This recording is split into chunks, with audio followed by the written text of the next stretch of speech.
Bonjour chère étudiante, bonjour chère étudiante. Après la première vidéo que j'espère vous apporter un plus dans la compréhension du cours, on enchaîne avec la deuxième et la dernière vidéo consacrée toujours au premier chapitre de la physiopathologie du cancer. On avait dit que les cancers sont dus essentiellement à un déséquilibre dans l'expression des proto-oncogènes et des gènes suppresseurs. Les deux groupes de gènes impliqués dans le contrôle de l'homéostasie cellulaire. Voyons à présent des exemples de ces deux gènes.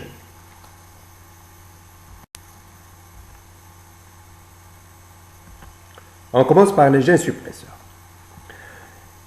Les gènes suppresseurs sont des gènes qui codent des protéines qui inhibent la division cellulaire.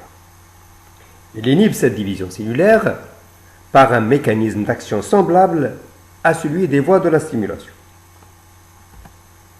Donc, toute mutation inactivante des protéines ou entravant quelque part cette voie cellulaire de l'inhibition ouvre la place à l'accélération.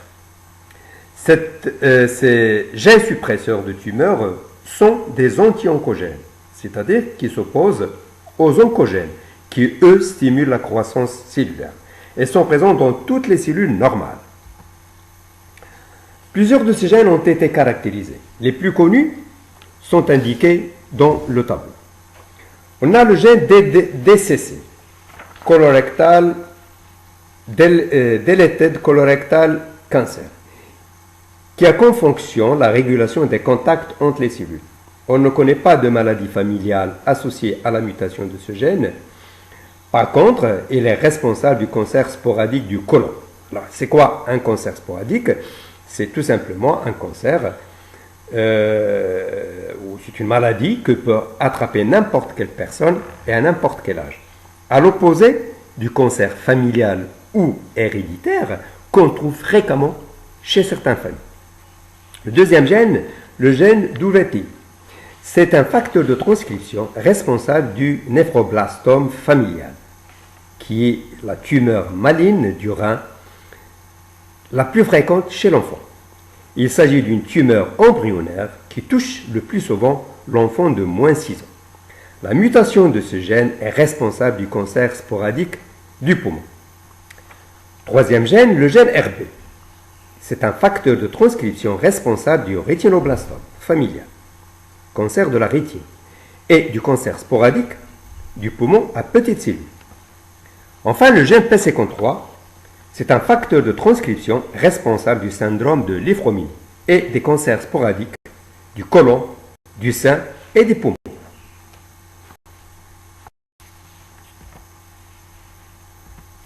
On va voir deux exemples de gènes suppresseurs, le gène RB et le gène P53. Ce sont des gènes donc, qui codent des protéines qui inhibent la mitose et ce sont des gènes récessifs. Pour le gène RB, le gène du rétinoblastome, sa mutation est responsable du rétinoblastome, qui est le cancer de la rétine. Il y a deux formes de rétinoblastome. Le rétinoblastome héréditaire, il s'agit d'une tumeur maligne de la rétine, bilatérale, c'est-à-dire au niveau des deux yeux, apparaît au cours des premières semaines de la vie. Il est causé par une mutation germinale au niveau du chromosome 13, plus une mutation somatique après la naissance. Le rétinoblastome sporadique, tumeur unilatérale, qui apparaît dans un seul œil pendant l'enfance. Alors, le schéma suivant nous donne des explications. Alors, la cellule de droite, à gauche, pardon. On a une cellule rétinienne normale avec ses allèles du gène RB normaux et une protéine RB normale, donc pas de rétinoblastome. Au milieu, une autre cellule rétinienne avec une mutation au niveau d'un allèle. Là aussi, on a une protéine RB normale malgré la mutation au niveau d'un allèle. En revanche, la troisième cellule, à droite, on a une mutation dans les deux allèles du gène RB. Donc, la protéine RB est non fonctionnelle, ce qui lui est inéluctablement au rétinoblastome. Cette photo nous montre un enfant avec une grosse tumeur au niveau de l'œil droit, donc il s'agit d'un rétinoblastome sporadique.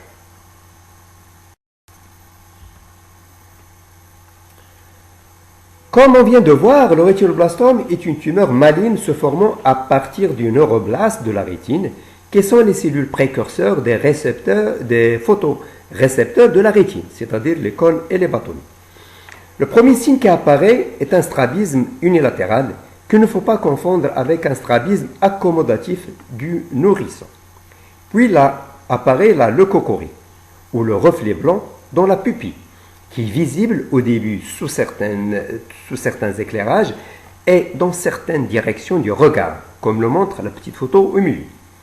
Les causes des deux formes du rétinoblastome sont différentes. En effet, pour le rétinoblastome sporadique, après la naissance, les photorécepteurs ont une croissance normale qu'on schématise par RB+, les deux allèles sauvages, puis survient une première mutation au niveau d'un allèle du gène RB, qu'on schématise RB+. La croissance des photorécepteurs reste normale puisque le gène est récessif, puis une deuxième mutation arrive après et on a donc RB, disparition des allèles sauvages, ce qui a pour conséquence la perte du contrôle de la croissance et l'apparition du rétinoblastome. Dans ce cas, il n'y a qu'une seule tumeur et dans un seul œil. Quant à la forme héréditaire, dès la naissance, tous les photorécepteurs de la rétine ont un allèle muté du gène. Donc on a du gène RB. Donc on a RB+. Puisque la mutation est germinale, c'est-à-dire la mutation est lieu au niveau des cellules sexuelles. Mais la croissance des photorécepteurs est normale, car l'autre allèle est normal. Survient par la suite une deuxième mutation au niveau du deuxième allèle, ce qui entraîne une perte de contrôle de la croissance et l'apparition du rétinoblastome. Et puisque toutes les cellules photoréceptrices portent la mutation, les deux yeux sont touchés par plusieurs tumeurs.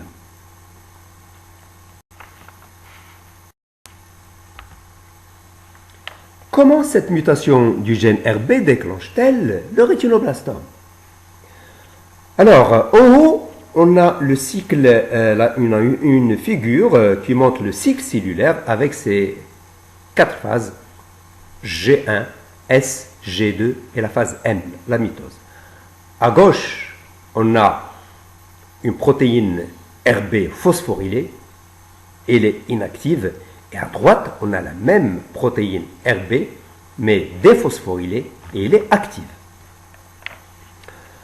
La protéine RB, alors j'ouvre une parenthèse, j'en parle souvent du gène ou de la protéine de ce gène, c'est-à-dire je parle du gène RB ou de la protéine RB, ça veut dire la même chose, donc je ferme la parenthèse. La protéine RB est un régulateur du facteur de transcription E2F. Et en même temps, il est la protéine cible du complexe CDK2 cycline A, exprimée en début de la phase S. L'interaction de la protéine RB avec le facteur de transcription E2F à droite inhibe ce facteur E2F depuis la fin de la phase M jusqu'au milieu de la phase G1. Donc pas de synthèse d'ADN. Vers la fin de la phase G1, le complexe CDK2 cycline A est produit et phosphoryle la protéine RB, ce qui provoque la libération du facteur de transcription E2F à gauche du schéma. Le facteur E2F ainsi libéré pourra alors activer la transcription des gènes essentiels à la synthèse de l'ADN et la phase S pourra commencer. La phosphorylation de la protéine RB est maintenue pendant toute la durée de la phase S. On comprend alors que si une mutation rend la protéine RB non fonctionnelle, laissera le facteur de transcription E2F libre, les cellules vont proliférer sans arrêt sous l'action stimulatrice de E2F et provoquer un cancer comme c'est le cas du rétinoblastome.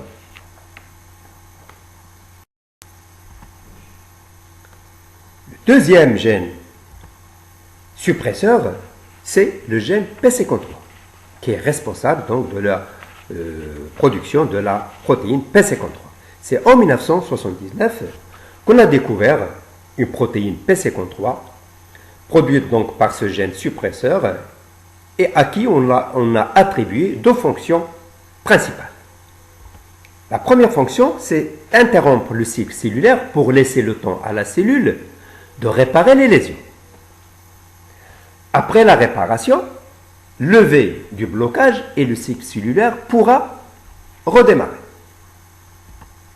Si la réparation échoue, dans ce cas, la protéine P53 intervient encore une fois pour activer une autre voie qui est la voie apoptotique et la cellule est éliminée par apoptose. Voilà les deux fonctions principales de la protéine P53.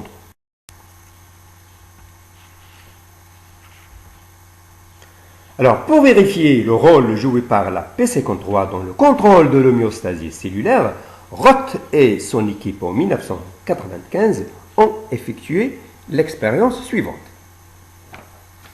Alors ici, en haut, on a une cellule normale avec une protéine P53 normale suite à un dommage, une lésion au niveau de l'ADN. La protéine P53 induit la mort de ces cellules ou de cette cellule endommagée par apoptose. Donc on a self-destruction. La cellule s'élimine par apoptose. En dessous, on a une protéine P53 anormale suite à la mutation du gène P53.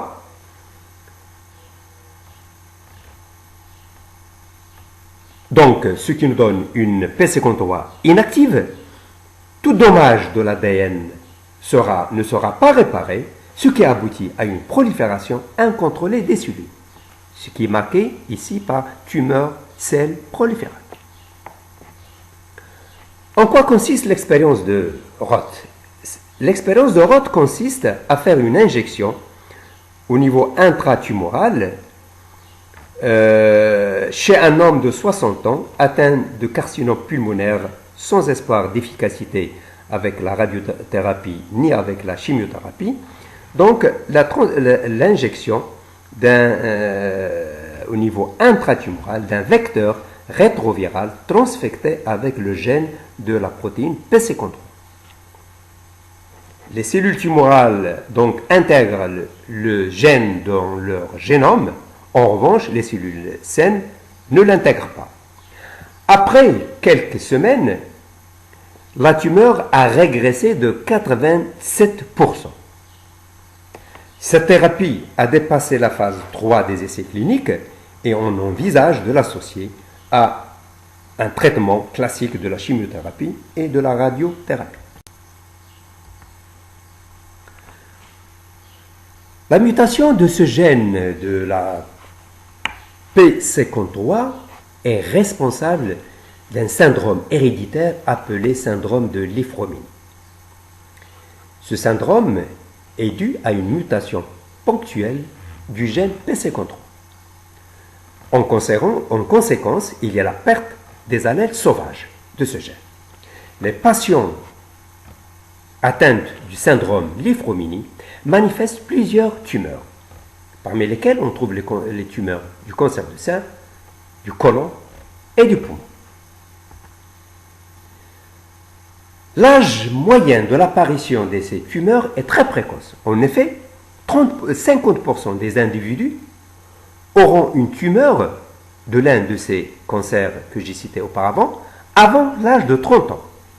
Et 90% des patients Li-Fraumeni auront un cancer avant l'âge de 70. Autrement dit, au cours d'une vie, tous les patients auront un cancer.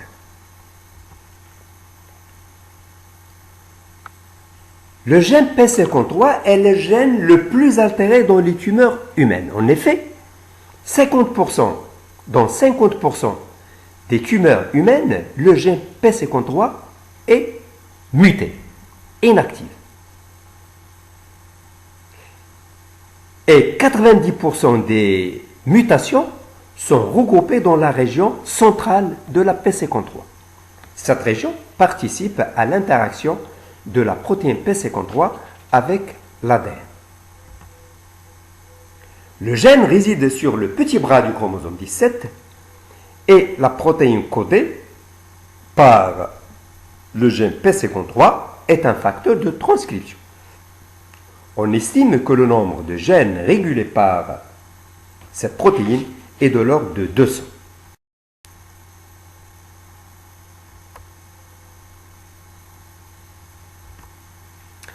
Alors, ce schéma montre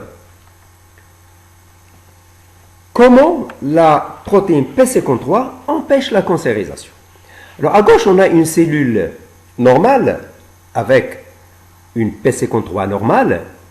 Toute lésion au niveau de l'ADN, qui pourra être due soit à une hypoxie, soit à l'effet des carcinogènes, active la P53 pour effectuer la transcription d'un certain nombre de gènes. Parmi les gènes transcrits, on a le gène P21, qui est un inhibiteur des CDK. Donc, suite aux lésions, le gène P21 est transcrit. Il va arrêter le cycle cellulaire en phase de G1. En même temps, il y aura la transcription d'un autre gène, le gène GADD45, qui va réparer les lésions. Si la réparation est réussite, il y a levée de l'inhibition et le cycle va continuer. Par contre, si la réparation échoue, intervention à nouveau de la protéine PC53 pour activer la transcription d'un troisième gène, qui est le gène PAX, qui est un gène pro-apoptotique. Dans ce cas, donc suite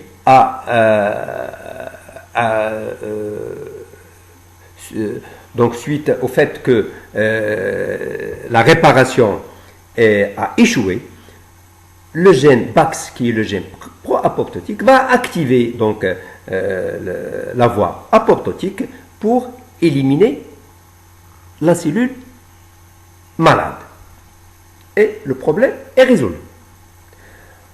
En revanche, dans le cas d'une cellule où le gène PC53 est muté, donc on aura une protéine PC53 anormale, non fonctionnelle. Dans ce cas, toute mutation au niveau de l'ADN ne sera pas suivie par un arrêt du cycle cellulaire. Il n'y aura pas la correction, si vous voulez, de cette lésion. Donc, les mutations vont s'accumuler et on aura par la suite donc l'apparition d'une tumeur. Voyons maintenant les oncogènes.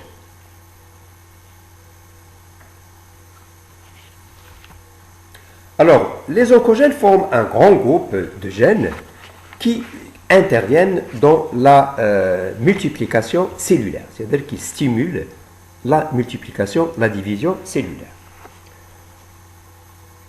Ce sont des gènes dont les mutations ou l'hyperexpression contribuent à la transformation cancéreuse.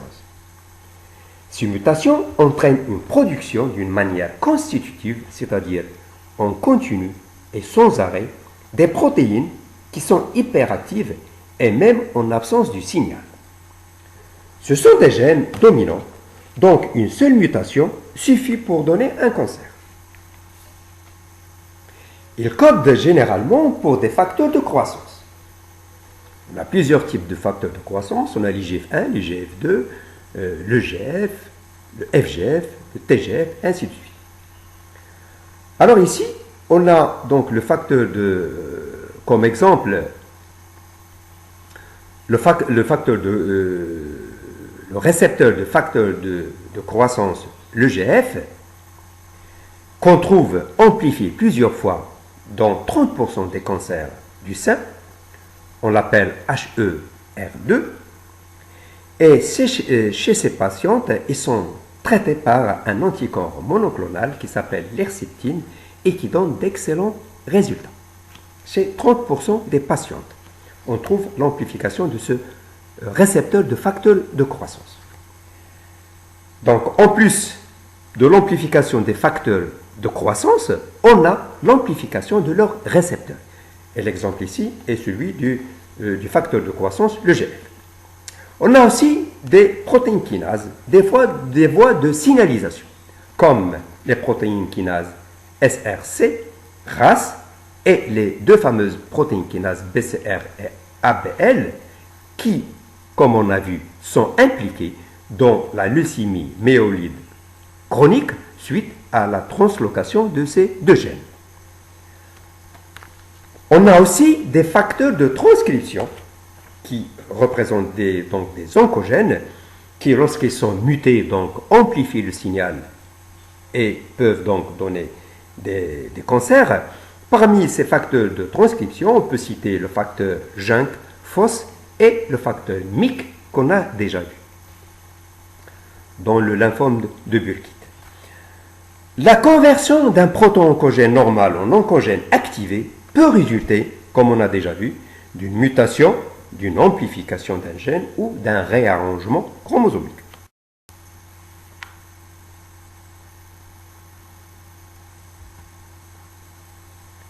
Alors, ici, on voit encore une fois, on montre encore une fois le rôle des oncogènes dans la transformation maligne.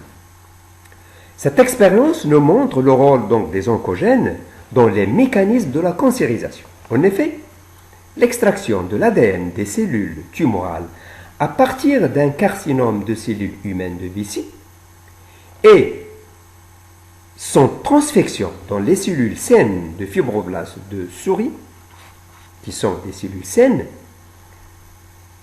après la transfection donc de ces oncogènes qu'on a extraits de l'ADN des cellules tumorales de Vici, ces dernières, c'est-à-dire les cellules de fibroblastes de souris qui ont reçu ces oncogènes, elles deviennent tumorales, ce qui montre encore une fois le caractère oncogénique de ces oncogènes.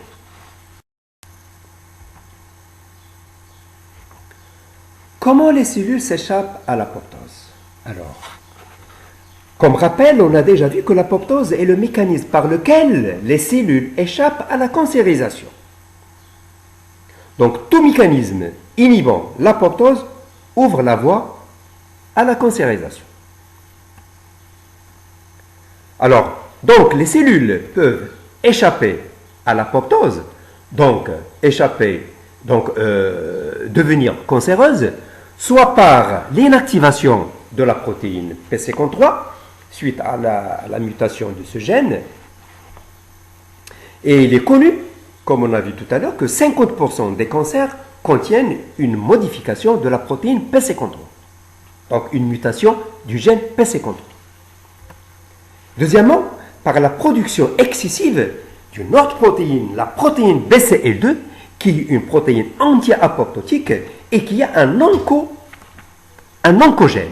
C'est une oncoprotéine qui, lorsqu'il est amplifié, est responsable d'un certain nombre de lymphomes. Et enfin, par la destruction de la protéine PC53 par des virus comme le papillomavirus dans le cas du cancer du col de l'utérus.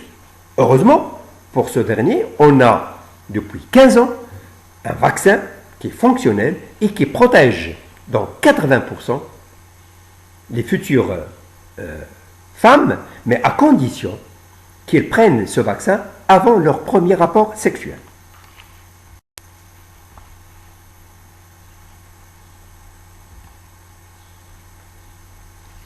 Alors, l'un des problèmes majeurs du traitement du cancer, ce sont les métastases, c'est-à-dire les foyers secondaires, qui se forment suite à la dissémination des cellules tumorales à partir de la tumeur primaire. Donc, ils sont responsables du caractère malin d'une tumeur, car les tumeurs bénignes ne donnent jamais de métastases. Presque tous les cancers donnent des métastases. Il n'y a presque pas d'exception. Mais avant qu'une cellule donne un foyer métastatique éloigné, il doit d'abord franchir un certain nombre d'obstacles. Il doit tout d'abord envahir les tissus voisins. C'est l'invasion. Il doit traverser la paroi sanguine, entrer dans le courant sanguin. C'est l'intravasation.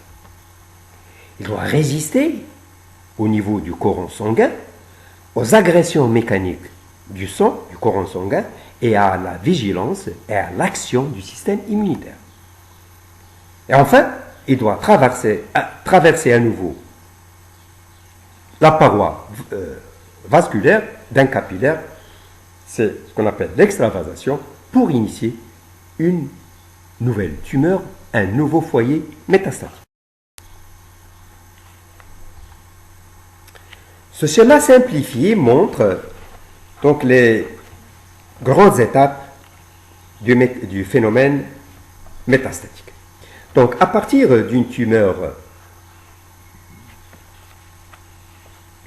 diagnostiquée à l'état clinique, donc ici on a une tumeur diagnostiquée au niveau du poumon droit, des cellules vont se détacher, atteindre les vaisseaux lymphatiques et sanguins pour initier des foyers métastatiques un peu plus loin.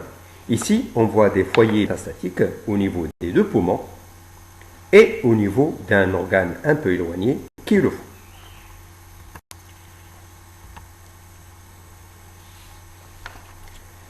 Ces 4 photos montrent donc des exemples de métastases dans 4 organes, au niveau des poumons, au niveau du foie et au niveau des vertèbres. Alors, je vous laisse le soin de faire le commentaire. Donc, on voit que ces organes sont complètement criblés par des petites tumeurs qui sont des métastases secondaires qui sont apparaissent suite au développement de la maladie chez ces patients. Et on voit donc que ces organes sont complètement envoyés par des métastases de différentes tailles.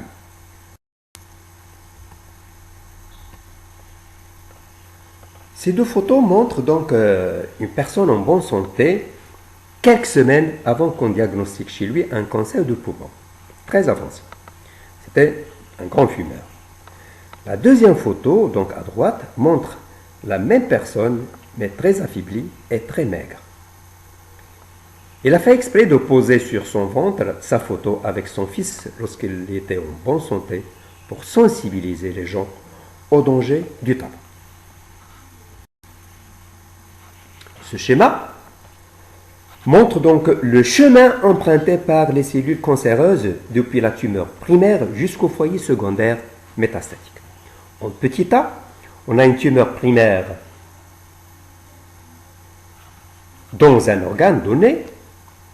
Après l'angiogenèse, c'est-à-dire l'installation d'un réseau capillaire dont le but est de nourrir les cellules de la tumeur naissante, en petit b, les cellules tumorales se détachent et migrent pour atteindre un capillaire sanguin ou lymphatique. C'est le schéma petit c. Puis, ces cellules vont pénétrer, vont traverser la paroi de ces vaisseaux sanguins et vont interagir avec les plaquettes, les lymphocytes et d'autres cellules sanguines pour former ce qu'on appelle des embolies. Le courant sanguin les amène partout dans le corps. Arrivé à un organe particulier, ici les poumons, les cellules font le chemin inverse. Elles s'accrochent à la paroi d'un capillaire, se faufilent entre les cellules endothéliales capillaires. Alors, j'ouvre une parenthèse. Les parois des capillaires sont formées par une seule couche de cellules endothéliales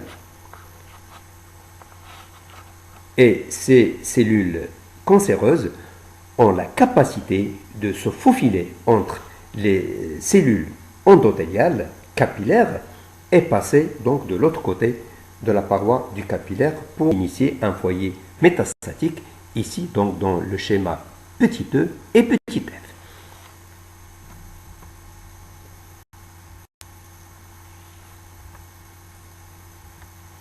Voyons maintenant on détaille les différentes étapes du processus métastatique. Alors, le processus métastatique commence par l'invasion des cellules tumorales de l'environnement qui les entoure. C'est l'invasion.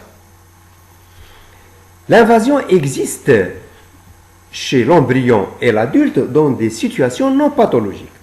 Par exemple, durant l'implantation du trophoblaste dans l'utérus, durant l'angiogenèse et durant la diapédèse, c'est-à-dire la sortie des globules blancs dans les lieux de l'inflammation.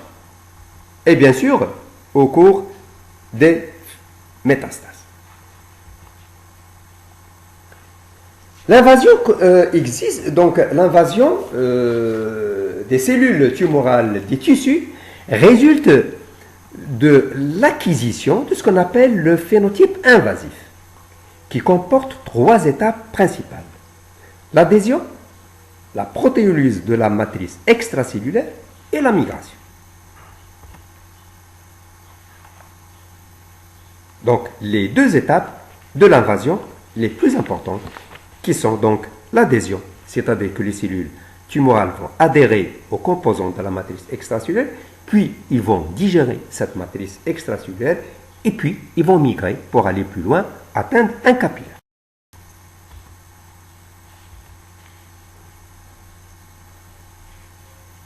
L'adhésion. C'est quoi l'adhésion? C'est tout simplement la fixation des cellules tumorales aux différents composants de la matrice extracellulaire. Cette adhésion s'effectue grâce à des récepteurs membranaires qui leur sont spécifiques. On a par exemple des récepteurs des intégrines, les récepteurs qui reconnaissent les glycoprotéines, comme la laminine, la fibronectine, l'élastine, le collagène 1 et le collagène 4. Donc, les cellules tumorales possèdent des récepteurs pour ces protéines qui se trouvent dans la matrice extracellulaire. Ils vont s'y fixer. Après leur fixation, va commencer la deuxième étape, qui est la protéolyse de cette matrice. Cette protéolyse de la matrice consiste donc à la dégradation des composants de la dite matrice par les enzymes protéolytiques qui sont capables de libérer. On a même démontré par des lignées cellulaires une relation, donc une corrélation positive entre l'agressivité des cellules tumorales et leur contenu en protéase. Ces expériences ont été démontrées aussi bien in vivo qu'in vitro. On a 3 groupes de protéases qui sont impliqués dans ce mécanisme de la protéolyse. Il y en a d'autres, mais on a choisi que ces 3. On a les activateurs du plasminogène, on a les cathepsines et on a les métalloprotéases.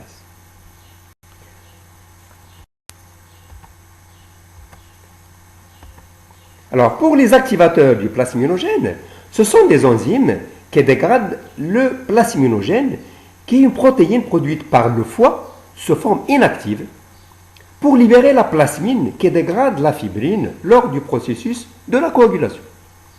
Il a été démontré que cette enzyme joue un rôle important dans les premières étapes de l'invasion, c'est-à-dire l'entrée des cellules tumorales dans la circulation sanguine.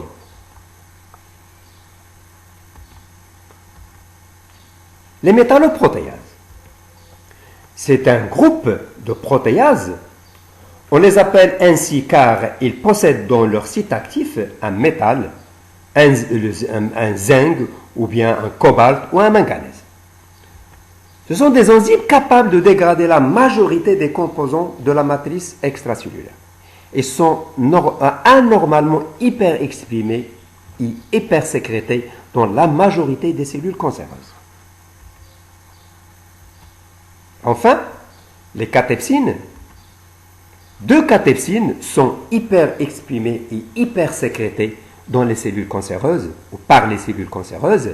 Il s'agit de la cathepsine B qui a été largement étudiée dans le cancer de l'ovaire et des mélanomes et de la cathepsine D particulièrement étudiée dans le cancer du sein.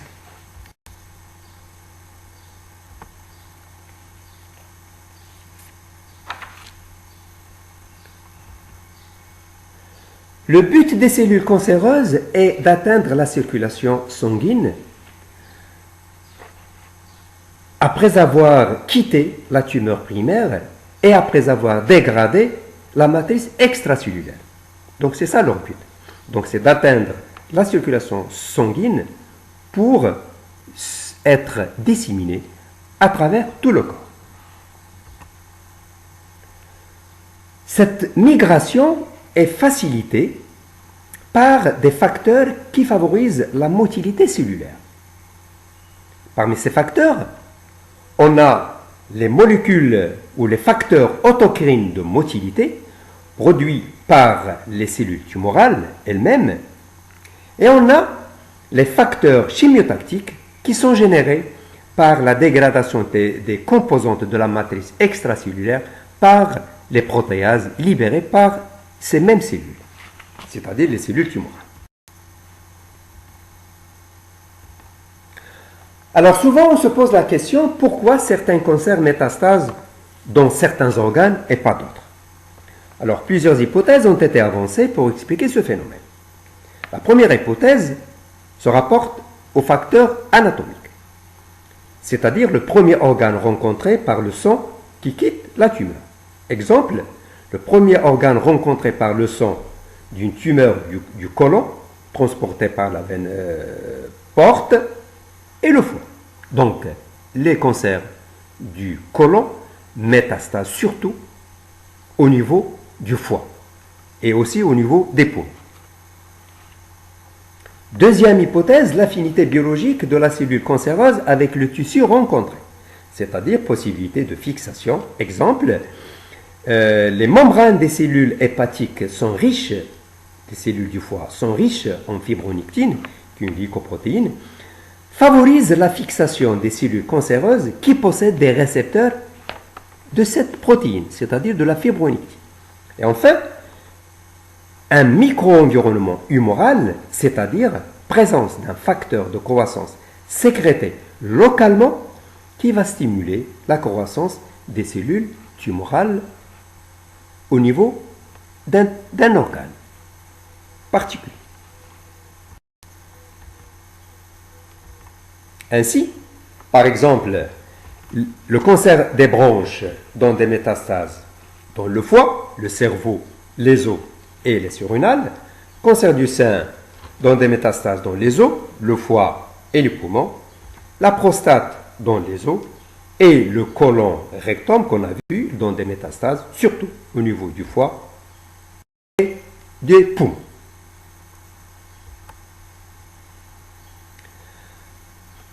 Parmi les millions de cellules qui se détachent de la tumeur primaire et qui gagnent la circulation sanguine ou lymphatique, moins d'une cellule sur 100 arrive à échapper aux différentes agressions mécaniques de la circulation et à la vigilance du système immunitaire pour initier une nouvelle tumeur dont l'expansion dépendra de l'approvisionnement en nutriments.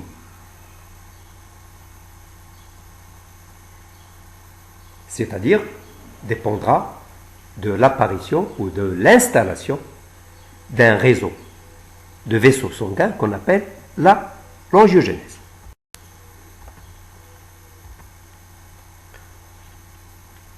Alors, l'angiogenèse, donc, c'est la vascularisation qui conditionne le développement du tumeur maligne.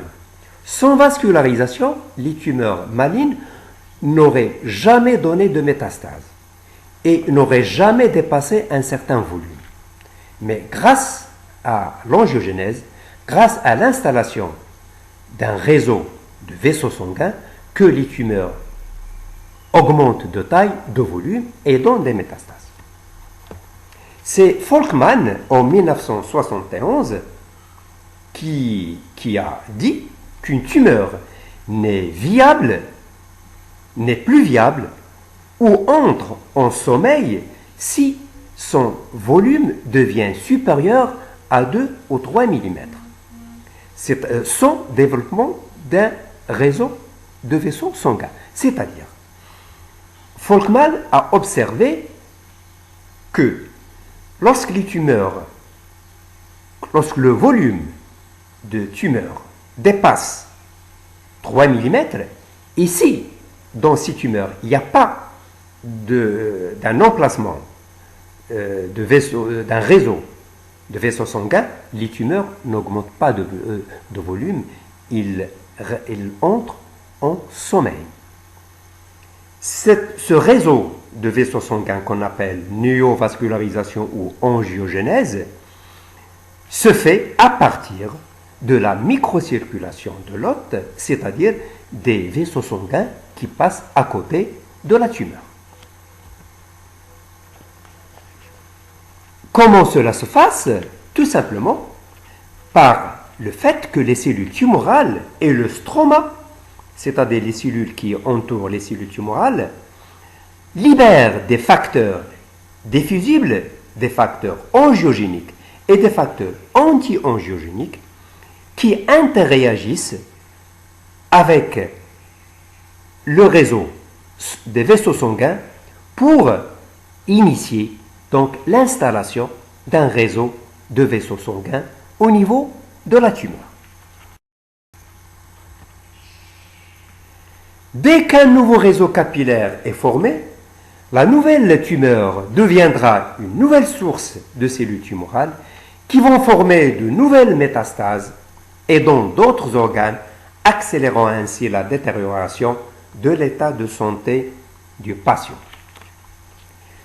Donc, l'inhibition de l'angiogénèse devient donc une cible thérapeutique et qui est développée par plusieurs laboratoires à travers le monde. Et il y a plus de 20 ans, on a mis en évidence un anticorps monoclonal appelé donc Avastin, qui est dirigé contre le facteur de croissance VEGF, Vascular Endothelial Growth Factor, qui est le facteur de croissance, qui est la molécule la plus importante dans l'installation d'un réseau capillaire. C'est-à-dire, ce facteur de croissance va stimuler les cellules des capillaires, les cellules endothéliales des capillaires, il va les solliciter, il va les stimuler pour migrer, pour bourgeonner, comme on va voir tout à l'heure, vers la tumeur et installer un réseau de vaisseaux sanguins qui entoure et qui pénètre dans la tumeur pour lui apporter les nutriments et la débarrasser de ses déchets. Voilà, dans ce schéma, donc, on voit ce schéma, donc c'est une représentation de l'action du facteur de croissance VEGF dans la promotion, si vous voulez, de l'installation d'un réseau de vaisseaux sanguins au niveau de la tumeur. Donc, à ce moment-là, suite à l'installation de ce réseau sanguin, la tumeur devient donc autonome et continue à grossir et continue elle-même et va faire donc le même rôle que la tumeur primaire, c'est-à-dire elle va devenir source de cellules, de nouvelles cellules qui vont donner d'autres métastases dans d'autres organes un peu plus éloignés. Et je vous remercie. Je vous remercie pour votre attention. J'espère donc que ces deux vidéos vous ont apporté un plus dans la compréhension du cours de la physiopathologie. Je reste à votre disposition pour toutes les questions que vous avez envie de me poser. Il suffit de me contacter et je suis à votre disposition. Bon courage.